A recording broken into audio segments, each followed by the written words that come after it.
On this video, you might as well call me 9/11 Baby Moses, because I'm giving you, the people, 10 commandments that you must follow if you're ever on a Navy ship. So go ahead and do me a favor, subscribe to the channel if you haven't already, like this video so that it can reach out to a larger audience, and let's get started. Commandment number 1, thou shalt not walk on them dirty ass floors bare feet. You know, I don't really think there's much of an explanation needed. That's unsanitary as fuck. And let me tell you something, if you're ever caught doing that, nobody throughout the rest of your naval career, at least on that ship anyway, is gonna let you live that down. Your reputation, along with your hygiene standards and dignity, is gonna be the fuck out the window. Number 2, thou shalt not steal. That is literally, early in the video, this is literally the most disrespectful thing that you can do out to sea, because the closest thing that you have to a home out to sea is your rack. So to steal from someone in the berthing is legitimately the Navy version of breaking into their house. Honestly, you'd be less disrespectful fucking their spouse. And I want to add a caveat to the thou shalt not steal. If you do not want your shit stolen, I would advise that you get a lock. Most people have locks on their racks. I would advise that you get a lock that has a combination code and not a key, because if you have a key, most people are going to assume, especially the thieves, that you probably have it somewhere nearby, most likely underneath your mattress. So you just make it easy for thieves to steal. Get a combination, learn the combination, throw away the paper. Don't leave the damn paper underneath your mattress too. There is definitely thieves out to sea, but make it difficult for them to do their job. Number 3, thou shalt not choose the bottom rack on the ship. That's the worst rack to be in, and there's really no benefits to it. That's the rack that gets stepped on the most, where you're gonna see footprints and shit on your mattress. When you wake up first thing in the morning, you know what you got to look forward to? Some dangling balls. And you better pray to God that that person actually washes their ass, because they might just be some stinking balls. And I don't know about you, but if I was gonna have some balls dangling above my head, I prefer them balls to be washed. The middle rack is the most convenient rack to be in, but my personal favorite was the top rack. Not only was there no circumstance where I had to worry about someone stepping onto my rack, but it's a lot easier to get away with certain shit when you got the top rack. Even when it comes to a rack inspection, a lot of the times the people inspecting your rack do not feel like climbing up there just to check the ins and outs to make sure that, you know,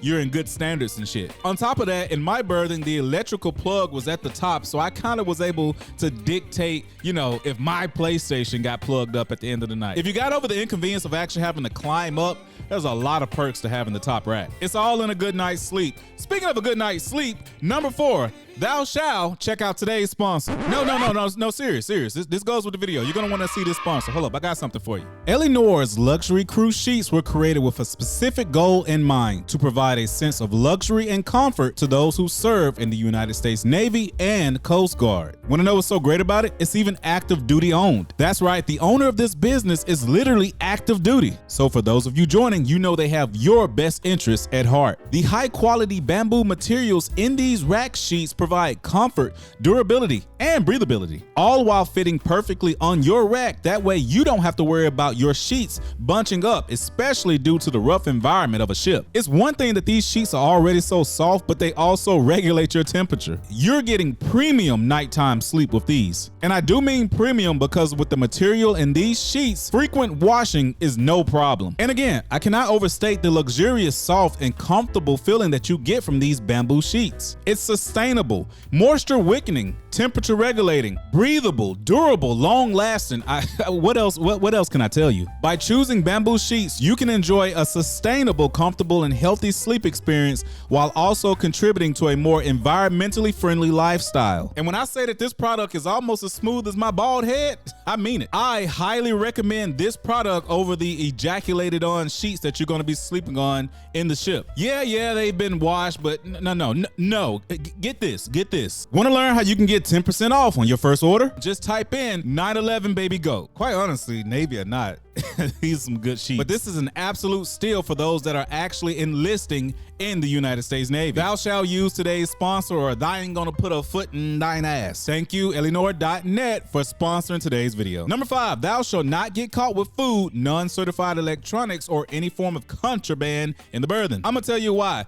Because once you start getting caught with that shit, you're putting unneeded attention and eyes onto the birthing. There's a lot of shit that happens in the birthing that's not supposed to be happening in the birthing, and all it takes is one motherfucker to get caught for top flight security to start bringing their ass over to the birthing. If you're gonna be doing something or someone you're not supposed to be doing in the birthing, then don't get caught. That's the least you can fucking do. Number 7, thou shalt wash your laundry in a timely manner. Don't nobody feel like smelling 2-week-old dookie stains in the birthing. Shit, don't nobody feel like smelling 2-second-old dookie stains in the birthing. But obviously you can't wash your laundry every day, but you need to make sure that you're washing your laundry in a timely manner. I would say at least once a week. You want a quick way for everyone in the birthing and the chain of command to get off in your ass? Don't wash your ass, and don't wash the drawers that was on your ass. I'm on your ass. Number 8, if thou is on birthing crew, thou shalt make sure that at least the birthing is clean. Out to sea, they usually take someone out of your division to designate as birthing crew. The responsibility of birthing crew is essentially to clean all of the areas and the spaces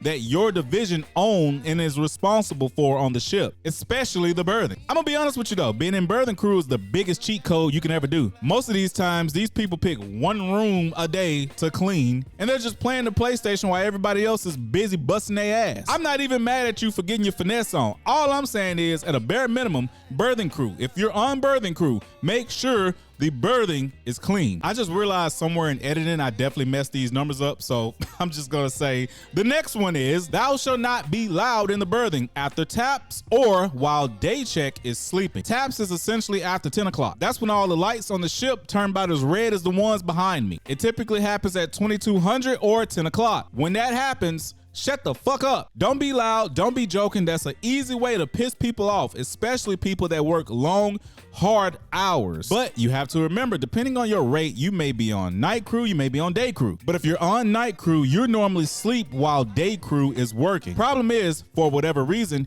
day crew likes to come down into the berthing in the middle of the day and just be loud as fuck, while night crew is trying to get some shut-eye. Shut your ass up so they can sleep. The next one is, thou shalt snitch if you catch a berthing thief. I know a lot of people have a no snitching policy. I get it. In a lot of ways, I'm like that too. I don't like telling on people, especially if it ain't got shit to do with me. But see, that's the thing. When I said that stealing from someone is the most disrespectful thing that you can do out to sea, I meant that shit. And the thing about a thief, they have no respect of person. They'll steal from you, they'll steal from her, they'll steal from him, they'll steal from them. They'll steal up, they'll steal down, they'll steal all around. You can cut a lot of that shit out if you turn their ass in the moment they're caught stealing. Because what's gonna happen is, they're gonna go up to mass, they're either gonna get kicked the fuck out of the military, or they're gonna get their pay and rank decreased and then put on restriction. Either way, you're gonna be helping yourself and others not get their shit stolen. And the next one, thou shalt keep thy boat boo in check around the premises of the berthing. Boat boos, or out to sea relationships, have a tendency to get a little, what's the word? Arrogant, the big head, cocky, full of themselves. They get full of themselves out to sea. Listen, man, what y'all got going on, that ain't got shit to do with me. But don't have motherfuckers all around the berthing bringing all the damn heat, not being discreet, talking shit like they actually live in the berthing. No. Keep your goddamn boat boo in check. Ain't nobody got time for that shit. You want to hear no evil, see no evil, speak no evil, premise? Then you better keep Evilina ass in check. This is a moment for those that have military experience to drop down in the comment section and give me what your commandments would be for people that go out to sea, specifically in the berthing. I'm actually kind of interested what you guys will come up with. 911 the Baby Go, thank you guys so much for joining the Go Farm. Be sure to drop down in the comment section below, give me your 10 commandments, and let me know also what you would like to see in the future. I'll see you guys on the next video. Peace.